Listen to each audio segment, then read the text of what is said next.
প্ৰথমতে আপোনালোকক নমস্কাৰ জনাই মোৰ চেনেললৈ স্বাগতম জনাইছো। আপোনালোকৰ আগত মই ধুনীয়াকৈ ভাতৰ কাঁহী এখন সজাই থৈছো। এই ভাতৰ কাঁহীখনৰ মেইন বস্তু হৈছে আমাৰ এয়া সজিনাৰ তৰকাৰীখন। এতিয়া বজাৰত বহুত পৰিমাণে সজিনা দেখা পোৱা যায় আৰু সজিনা বহুত ধৰণেৰে বনাব পাৰি। ময়ো আজি সজিনাৰ সবজিখন বনালো আৰু খাবলৈ বহুতে সোৱাদ লগা হৈছে। আৰু সজিনা আমাৰ হেলথৰ কাৰণে বহুতেই ভাল। বতৰৰ বস্তু যেতিয়া বজাৰত ওলায় আমি সকলোৱে খাব লাগে আৰু বতৰৰ বস্তুৰ উপভোগ কৰিব লাগে, নহয়নে বাৰু?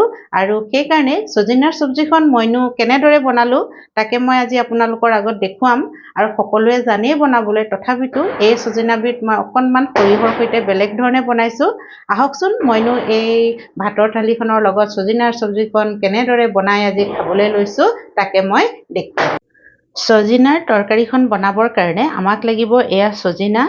আৰু আজি সজিনাৰ তৰকাৰীখন মই সৰিয়হ দি বনাম। আৰু লগতে লৈছো মই বিলাহী দুটা আৰু এটা পিঁয়াজ আৰু এটা নহৰু গোটেইটো নলওঁ, ৩-৪ ফুটামান কলি ল'ম। আৰু কি লাগিব ভিডিঅ'টোৰ মাজত আপোনালোকে দেখা পাব। আৰু এই সজিনাখিনি দেখিছেনে, বহুত কোমল। আৰু এয়া সজিনাৰ চৰচৰি বুলিও কয়, তৰকাৰী বুলিও কয়, একেবাৰে কোমল। ইয়াৰ চুচ আঁতৰাবই নালাগে। আমি এনেদৰে বনাই খাওঁ কাৰণ একেবাৰে কোমল। আৰু এনেকুৱা কোমল সজিনা আপোনালোকে কেনেদৰে বনাই খায় মোক কমেণ্টছত লিখিবচোন। এতিয়া মই এই কোমল সজিনাৰ তৰকাৰীখন বা সজিনাৰ চৰচৰিখন মই কেনেকৈ বনাওঁ তাকে মই আপোনালোকৰ আগত দেখুৱাম। এয়া সজিনাৰ মূৰ দুটা প্ৰথমতে কাটি লৈছোঁ আৰু সৰু সৰুকৈ দুটা টুকুৰা কৰি লৈছোঁ। পিছত মই ভালদৰে ধুই ল'ম আৰু ধুই পেলানি ধুনীয়াকৈ সৰু সৰু টুকুৰা, ডাঙৰো কৰিব পাৰি সৰুও কৰিব পাৰি, নিজৰ হিচাপত কৰি ল'ম। সজিনাবোৰ মই দীঘলীয়াকৈ কাটি ল'লোঁ। বহুত বেছি দীঘলীয়া কৰা নাই, মিডিয়াম চাইজতে কৰিছোঁ। আৰু আলু এটাও দি দিওঁ বুলি ভাবিলোঁ, সৰু আলু, বেছি ডাঙৰ নহয়। আৰু আলুটো মই এতিয়া দীঘলীয়াকৈ কাটি দিওঁ। আলু নিদিলেও একো কথা নাই, আপোনালোকে যদি ভাবে আলু নিদিওঁ তেতিয়া নিদিয়াকৈও ধুনীয়াকৈ বনাব পাৰি। মই সৰু আলু এটা দি দিছোঁ আৰু লগতে এয়া আমাৰ কটা হৈ গ'ল। এতিয়া আমি এয়া মিক্সি জাৰ এটা লৈছোঁ আৰু এয়া সৰিয়হ মই তিয়াই থৈছিলোঁ 2 চামুচ, বেছি নহয়, ফুলি গ'ল। ফুলি যোৱাৰ কাৰণে বেছি লাগিছে। 2 চামুচ সৰিয়হ মই ইয়াতে দি এতিয়া এইখিনি একেবাৰে মিহি পেষ্ট এটা বনাই ল'ম। পিচি হৈ গ'ল আৰু এইখিনি মই এতিয়া এটা বাটিত উলিয়াই ল'ম।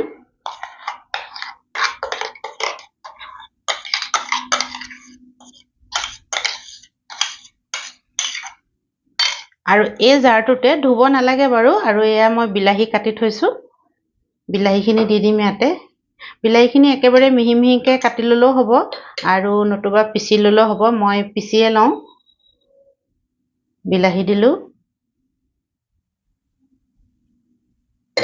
আৰু এয়া আদা আৰু লগতে এয়া নহৰু দি দিছোঁ। আৰু পিঁয়াজ আধা লৈছোঁ, এটা পিঁয়াজৰ আধা টুকুৰা এয়াও ইয়াতে কাটি দি দিওঁ। আৰু এতিয়া মই এইখিনিও ভালদৰে পিচি ল'ম। সজিনা মোৰ কটা হৈ গ'ল আৰু সৰিয়হও এয়া মই পিচি ল'লোঁ আৰু বিলাহীকেইটাও এয়া মই পিচি ল'লোঁ। এতিয়া এয়া ভাজিব লাগিব। গেছটো জ্বলাই গেছত মই কেৰাহীখন পাতি দিলোঁ আৰু ইয়াতে অলপমান মিঠাতেল দি দিছোঁ। মিঠাতেল দিলে সোৱাদটো ভাল লাগে, বেলেগ ৰিফাইন অইলো ব্যৱহাৰ কৰিব পাৰি। মই মিঠাতেলে দিছোঁ। আৰু মিঠাতেল গৰম হোৱাৰ লগে লগে তাতে মই এয়া তেজপাত দি দিছোঁ আৰু অকণমান জিৰা আধা চামুচ দি দিছোঁ।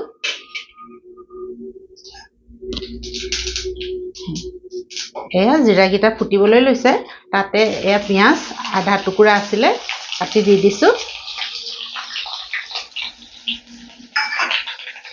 আৰু এয়া হৈছে নৰসিংহৰ পাত, নৰসিংহৰ পাতো দুটামান দি দিছোঁ।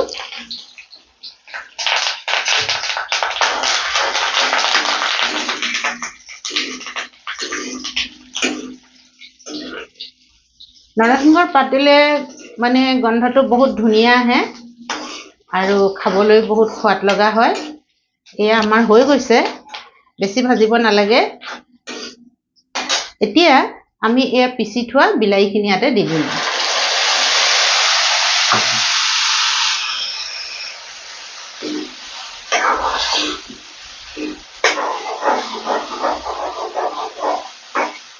আৰু ভালদৰে মিলাই দিছোঁ আৰু আমি নিমখ দিয়া নাছিলোঁ এতিয়া নিমখ দিছোঁ সোৱাদ অনুসৰি আৰু লগতে মই হালধি দি দিম হালধি আধা চামুচ দিছোঁ আৰু এয়া হৈছে মছলা আধা চামুচ ঘৰত পিছা মছলা হয় বাকী একো মছলা দিয়াৰ প্ৰয়োজন নাই ইয়াত মই সব মিলোৱা আছে আৰু ধুনীয়াকৈ মই লৰাই দিছোঁ এতিয়া গেছৰ ফ্লেমটো হাই কৰি দিছোঁ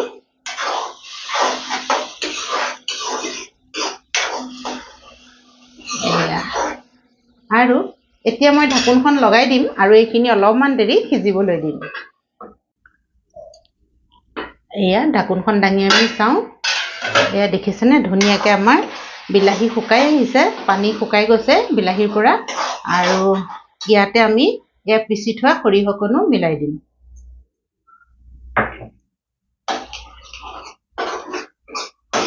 এইদৰে বনাই খালে বহুত সোৱাদ লগা হয় দেই সৰিয়হ বিলাহী আৰু সজিনা বহুত সোৱাদ লাগে খাবলৈ এয়া দেখিছেনে মই ধুনীয়াকৈ মিলাই দিলোঁ আৰু গেছৰ ফ্লেমটো বেছি কৰি দিছোঁ আৰু জলকীয়া দিয়া নাছিলোঁ ইয়াত জলকীয়া গুড়ি অকণমান মিলাই দিছোঁ আৰু জ্বলা কমকৈ খাওঁ কাৰণে এইটো ৰঙা জলকীয়া পাউডাৰ দিছোঁ এইটো বেছি জ্বলা নহয় কালাৰটোও ধুনীয়া আহে আৰু অকণমানহে জ্বলা হয় আৰু জ্বলা বেছি খালে এই সময়তে জ্বলা বেছিকৈ মিলাই দিব পাৰে আৰু মছলাও মই বহুত কমেই দিছোঁ আৰু যদি মছলা খায় তেতিয়াহ'লে ইয়াত মছলা মিলাই দিব পাৰে এয়া আমাৰ হৈ গৈছে এতিয়া মই এইদৰে অকণমান দেৰি ভাজি থাকিম আৰু ইয়াতে মই আৰু এটা বস্তু মিলাই দিম অকণমান জালুকৰ গুড়ি মিলাই দিলেও খাবলৈ বহুত সোৱাদ লগা হয় সেইকাৰণে জালুকৰ গুড়ি অকণমান মিলাই দিছোঁ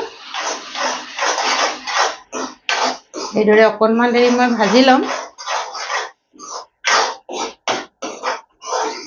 অকণমান দেৰি ভাজি লোৱাৰ পিছত আৰু এয়া আমাৰ সজিনা আৰু আলুখিনি যে কাটি থৈছিলোঁ সেইখিনি ইয়াতে মই ধুনীয়াকৈ মিলাই দিম এয়া এতিয়া ভালদৰে মিলাই দিওঁ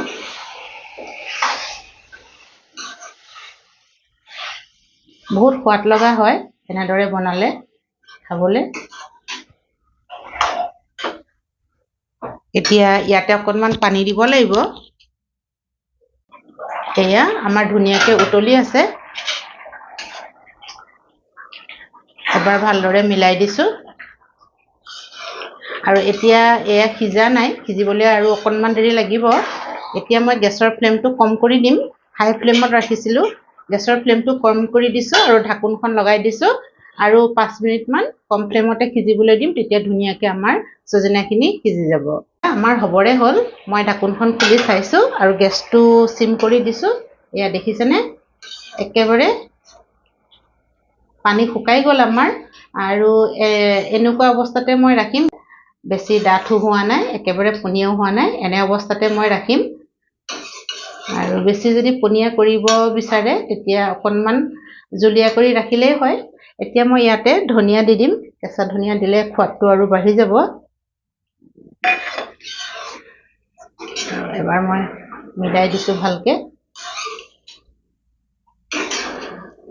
আৰু আপোনালোকে চাই ল'ব সিজিছে নাই বনালে জানেই আপোনালোকে তথাপিতো নিমখ হৈছে নাই বা সিজিছেনে নাই মই এবাৰ চেক কৰিলোঁ সকলোবোৰ ঠিকেই আছে বহুত ধুনীয়া হৈছে এতিয়া ঢাকোনখন গেছটো অফ কৰি দিছোঁ প্ৰথমতে আৰু ঢাকোনখন লগাই দিওঁ আৰু অকণমান ঠাণ্ডা হোৱাৰ পিছত মই প্লেটত ছাৰ্ভ কৰি আপোনালোকক দেখুৱাম এয়া মোৰ সজিনাৰ তৰকাৰীখন বনাই হৈ গ'ল আৰু মই ঠাণ্ডা হ'বৰ কাৰণে আৰু আপোনালোকক দেখুৱাবৰ কাৰণে ধুনীয়াকৈ প্লেটত সজাই দেখুৱাইছোঁ এয়া মই ভাত বাঢ়ি ল'লোঁ আৰু লগতে লৈছোঁ এতিয়া বনোৱা এয়া সজিনাৰ চৰচৰি বা সজিনাৰ তৰকাৰীখন আৰু সজিনাৰ তৰকাৰীখন খাবলৈ বহুতে সোৱাদ লগা হৈছে আৰু সজিনাৰ তৰকাৰীখন হ'লে দাইল বা আন কিবা কিবি নালাগে একদম গৰম গৰম ভাতৰ লগত সজিনাৰ এই তৰকাৰীখনেই খাব পাৰি বহুতে সোৱাদ লগা মই কৈছোঁৱে এইটো কোমল সজিনা হয় কোমলীয়া সজিনাটো আৰু ডাঙৰ বুঢ়া পোৱা পুৰঠ সজিনাটো নহয় এই সজিনাটো খাবলৈ বহুত সোৱাদ লাগে কোনো ধৰণৰ আঁহ নাথাকে ইয়াত